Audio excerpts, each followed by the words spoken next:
Hi hello ನಮಸ್ತೆ, ನಾನು ನಿಮ್ಮ ಪ್ರೀತಿಯ ಹನಿ ಮಂಗಳೂರು. ಹೀಗೆ ಸೋಷಿಯಲ್ ಮೀಡಿಯಾದಲ್ಲಿ ನೋಡ್ತಾ ಇದ್ದೆ, ನನ್ನ ಬಗ್ಗೆ ಅಪಪ್ರಚಾರ ನಡೀತಾ ಇದೆ. ತುಂಬಾ ನನ್ನನ್ನು ತುಳಿಬೇಕಂತೇಳಿ ತುಂಬಾ ಜನ ಕಾಯ್ತಾ ಇದ್ದಾರೆ.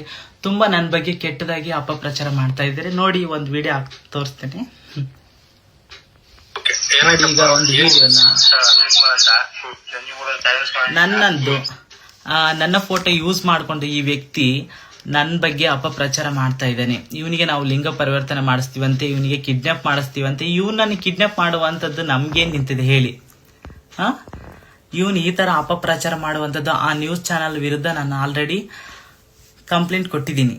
ಆಲ್ರೆಡಿ ಇವನ ಮೇಲೆ ರಿಜಿಸ್ಟ್ರು. ಮುಂಚೆನೆ ಇವನು ಇದೇ ತರನೇ ಏನಂದ್ರೆ ನಮ್ಮ ಸಮುದಾಯದವ್ರ ಮನೆಗೆ ಹೋಗಿ ವೇಷ ಹಾಕೊಂಡು ಅವ್ರ ಮನೇಲಿ ಮೊಬೈಲ್ ಕದಿಯೋದಂಥದ್ದು, ದುಡ್ಡು ಕದಿಯುವಂಥದ್ದು ತುಂಬಾನೇ ಸಾಕ್ಷಿಗಳು ಇದಾವೆ.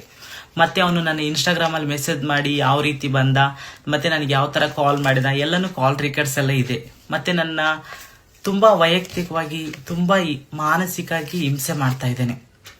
ಆ ವ್ಯಕ್ತಿಗೆ ಯಾರ್ಯಾರು ಸಪೋರ್ಟ್ ಮಾಡ್ತಿದ್ದಾರೆ ಆ ವ್ಯಕ್ತಿಗಳ ವಿರುದ್ಧ ನಾನು ಕೂಡ ಕಾನೂನು ಕ್ರಮ ಕೈಗೊಳ್ತೇನೆ. ಯಾಕಂದ್ರೆ ಆ ವ್ಯಕ್ತಿ ನನ್ನ ಬಗ್ಗೆ ಇವತ್ತು ಅಪಪ್ರಚಾರ ಮಾಡಿ ಜೀವನ ಮಾಡ್ತಿರ್ಬೋದು, ಆದ್ರೆ ನಾನು ಕಾನೂನು ಮುಖಾಂತರ ಹೋರಾಟ ಮಾಡಿ ಇದಕ್ಕೊಂದು ನಾನು ಸೊಲ್ಯೂಷನ್ ಕೊಡ್ತೇನೆ. ಯಾಕಂದ್ರೆ ನನ್ನ ಸಮುದಾಯದವ್ರನ್ನ ಎಷ್ಟೋ ಕೆಟ್ಟ ರೀತಿಯಿಂದ ನೋಡ್ತಾ ಇದ್ದಾರೆ. ಈ ತರ ಅಪಪ್ರಚಾರ ವಿಡಿಯೋಸ್ ಎಲ್ಲ ನೋಡಿದ್ರೆ ನನ್ನ ಸಮುದಾಯದವ್ರ ಬಗ್ಗೆ ಇನ್ನೂ ಕೆಟ್ಟ ಮಾಹಿತಿಗಳು, ಇನ್ನೂ ಕೆಟ್ಟ ಸೋಷಿಯಲ್ ಮೀಡಿಯಾದಲ್ಲಿ ಸಮಾಜಕ್ಕೆ ಹರಡ್ತವೆ. ಅದಕ್ಕೋಸ್ಕರ ನಾನು ಈ ತರ ವಿಡಿಯೋ ಮಾಡಿದ್ನಿ. ಇದು ಒಂದು ಫೇಕ್ ನ್ಯೂಸ್. ಇದಕ್ಕೆ ನಾನು ಕ್ಲಾರಿಟಿ ಮುಂದಿನ ವಿಡಿಯೋದಲ್ಲಿ ಕೊಡ್ತೇನೆ. ಮತ್ತೆ ಸೋಷಿಯಲ್ ಮೀಡಿಯಾದಲ್ಲಿ ಮತ್ತೆ ನ್ಯೂಸ್ ಚಾನಲ್ ಅಲ್ಲಿ ಇವನ ಅಡ್ರೆಸ್ ವಿತ್ತು ಇವನ್ ಏನೇನ್ ಕೆಲಸ ಮಾಡ್ಕೊಂಡಿದ್ದ, ಏನೇನ್ ಮಾಡ್ತಾ ಇದ್ದ, ಯಾವ ತರ ನನ್ನ ಮನೆಗೆ ಬಂದ ಎಲ್ಲನೂ ನಾನು ಡೀಟೇಲ್ಸ್ ಕೊಡ್ತೇನೆ. ಇದು ಒಂದು ಫೇಕ್ ನ್ಯೂಸ್ ಅವಂದು.